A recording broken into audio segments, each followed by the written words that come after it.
Baik, Assalamualaikum semuanya. Hari ini kita akan membahas tentang masih di bagian skripsi bab 1, yaitu tujuan dan manfaat penelitian.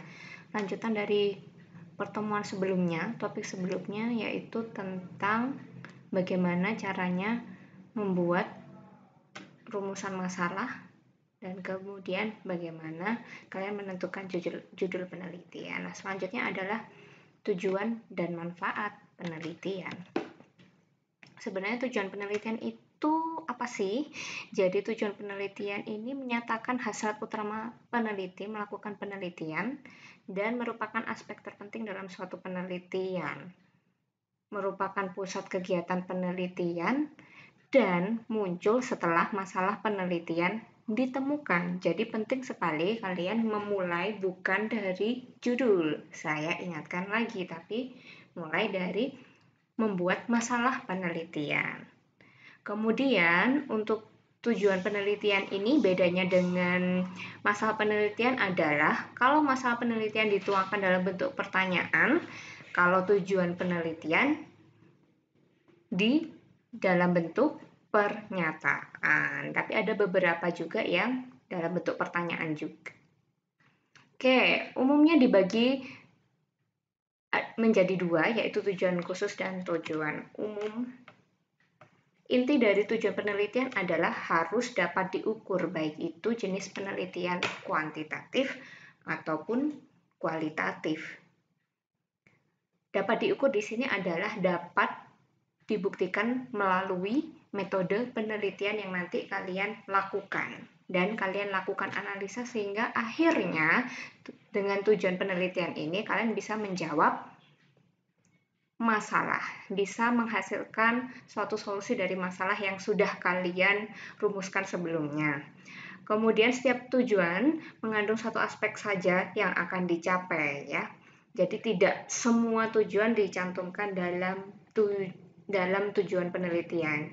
Seperti halnya rumusan penelitian, tidak semua masalah bisa menjadi sesuatu yang urgent sehingga yang menjadi rumusan masalah peneliti tidak semuanya. Begitu juga tujuan penelitian. Jadi mengikuti rumusan masalah penelitian. Oke, seperti saya tadi bilang, tujuan penelitian umumnya dibagi dua, yaitu tujuan umum dan tujuan khusus. Jadi tujuan umum ini erat hubungannya dengan pernyataan masalah di rumusan masalah dan pada umumnya berupa satu tujuan besar. Nah, kebanyakan untuk contoh-contoh penelitian dari kakak tingkat kalian yang bentuknya kuantitatif, tujuan umum ini hanya membalik dari pertanyaan yang dibuat di rumusan masalah menjadi bentuk pernyataan di tujuan umum. Namun di tujuan khusus lebih didetail lagi, ya, sifatnya lebih kecil, lebih rinci lagi dibandingkan tujuan umum. Terdapat beberapa dan masing-masing tujuan khusus ini sebenarnya bagian dari tercapainya tujuan umum.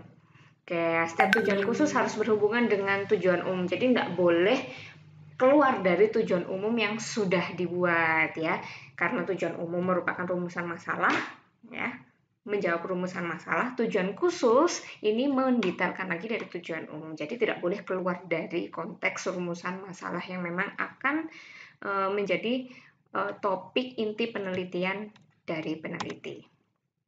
Kemudian yang selanjutnya adalah membuat manfaat penelitian. Jadi manfaat penelitian ini menunjukkan bahwa urgensi yang kalian buat di latar belakang ini benar-benar bermanfaat. Jadi tidak hanya kalian sendiri secara personal yang merasa bahwa masalah itu patut diteliti, masalah tersebut patut untuk diselesaikan dengan penelitian. Nah, untuk menegaskan urgensi itu, kalian bisa mempertegasnya di manfaat penelitian. Jadi, di cakupan manfaat penelitian nanti akan hasilnya itu dari penelitian ini apa sih? Nah, biasanya dinyatakan gitu ya, dari dimensi kepentingan ilmu pengetahuan. Kalau misalkan kalian di bidang kesehatan ya mungkin merujuk langsung ke keperawatan. Kemudian manfaat bagi peneliti. Nah, manfaat bagi peneliti ini kalau misalkan kalian bikin penelitiannya dalam rangka skripsi ya bukan berarti manfaatnya adalah menyelesaikan tugas akhir saya, menyelesaikan tuntutan dari orang tua saya supaya lulus, tidak ya. Jadi manfaat penelitian ini adalah bagaimana kamu sebagai peneliti ya dari awalnya membuat masalah, menentukan masalah, rumusan masalah, dan ada tujuan yang sudah kamu tetapkan, kemudian manfaatnya dari diri kalian apa, tapi bukan yang tadi saya bilang ya, bukan dalam rangka lulus supaya dapat gelar dan seterusnya ya. Jadi masih ada kaitannya dengan rumusan masalah dan tujuan umum yang kalian tentukan di awal. Kemudian pengambilan keputusan, pengambil keputusan di sini adalah pemerintah atau organisasi terkait yang ada di lingkup penelitian kalian. Misalkan kalau penelitiannya di suatu rumah sakit, berarti ya di rumah sakit tersebut. Kemudian mungkin mau dibuat lebih luas karena wilayahnya mencakup seluruh kabupaten atau seluruh kota, ya berarti dinas kesehatan di kota atau kabupaten yang terkait. Itu bisa. Kemudian teknologi dan manfaat keilmuan pribadi, ya berarti kalau tadi di keperawatan ya, misalkan kalian penelitiannya di bidang, kan tidak seluruh keperawatan ya, pasti ada mungkin di bidang jiwa, di bidang gawat darurat. Nah, asas di keilmuan yang lebih spesifik tadi apa, kemudian teknologi yang terbarukan mungkin, nah itu akan kalian cantumkan di manfaat yang kalian tunjukkan di manfaat. Ada teori, ada manfaat praktis ya. Nah ini ya, ada manfaat teoritis dan manfaat praktis. Sebelumnya kita garis bawahi dulu, sebenarnya manfaat penelitian itu apa ya. Jadi apa manfaatnya dan untuk siapa manfaat tersebut, itu harus tertuang di manfaat penelitian. Kalian bisa uraikan di sana manfaat penelitiannya, mau di pengembangan ilmu pengetahuan, teknologi dan seni, mungkin ada kaitannya dengan seni. Kemudian pemecahan masalah pembangunan.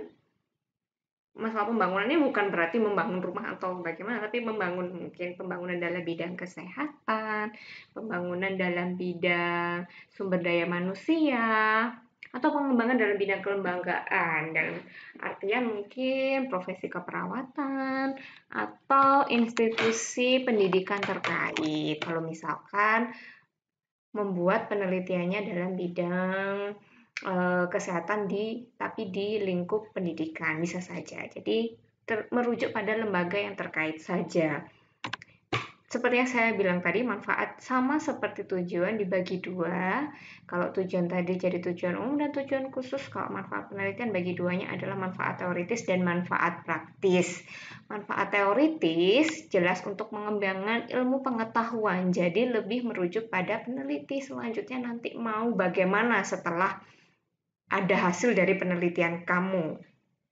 Nah, kalau manfaat praktis jadi lebih rinci lagi ya. Mungkin tadi ada teknologi tepat guna yang kalian hasilkan, kemudian pembangunan sumber daya manusia, atau bahkan kesejahteraan bangsa. Mungkin saja itu akan menjadi manfaat praktis yang harusnya lebih spesifik ya, muncul tidak hanya secara normatif saja, tidak kalian copy paste saja dari skripsi yang sebelumnya gitu ya, atau peneliti sebelumnya, tapi harus lebih praktis lagi, praktikal lagi dari hasil penelitian kalian itu harapannya bagaimana.